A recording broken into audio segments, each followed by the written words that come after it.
बियाणे विक्रीसाठी साथी पोर्टलचा वापर करण्यात यावा अशी आट घातल्यानंतर साथी पोर्टलमधल्या किचकट अटींना कंटाळून आता राज्यातील कृषी सेवा केंद्र, फर्टिलायझर व असोसिएशनच्या कृषीशी निगडीत असलेल्या असोसिएशनच्या सर्वांनी राज्यभर आता एक दिवसीय बंदचं हत्यार उपसले। किचकट अटींना वैतागून आता बंद पुकारलाय। नेमकं काय अटी आहेत आणि काय नेमकी परिस्थिती आहे?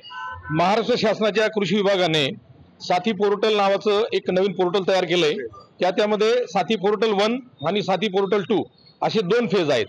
साथी पोर्टल 1 हे उत्पादक कंपन्यांसाठी आहे आणि साथी पोर्टल 2 हे रिटेलर जे विक्रेते आहेत शहरी भागातले, ग्रामीण भागातले, यांच्यासाठी ते लागू करण्यात येत आहे। आमचा शासनाच्या कुठल्याच गोष्टींना विरोध नाही।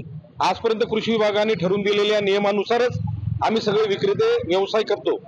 परंतु साथी पोर्टल 2 मध्ये ज्या काही क्लिष्ट आणि जाचक अटी आहेत त्या अटींच्या अध्यक्ष देखील आहेत। नेमकं काय याच्या पुढची भूमिका असणार आहे अध्यक्ष म्हणून? नाही, आमचं शासनाला म्हणजे हे दाखवलेलं आहे की आम्ही पूर्ण महाराष्ट्र बंद ठेवू, पण आम्ही याच्यात सहभागी होऊ शकत, आमचा सपोर्ट नाही राहू शकत। काय कारण ते किचकट असल्यामुळे शेतकऱ्यांना शक्य नाही, आम्हाला पण शक्य नाही। नक्कीच किचकट अटींमुळे शेतकऱ्यांना देखील या संदर्भातल्या अडचणी उद्भवू शकतात। त्या पार्श्वभूमीवरती राज्यातील सर्व फर्टिलायझर डीलर्स असोसिएशन व बियाणे सीड्स कंपनी मार्फत बंद ठेवण्यात आलेला आहे। मनोहर शावळे, मराठी, मालेगाव।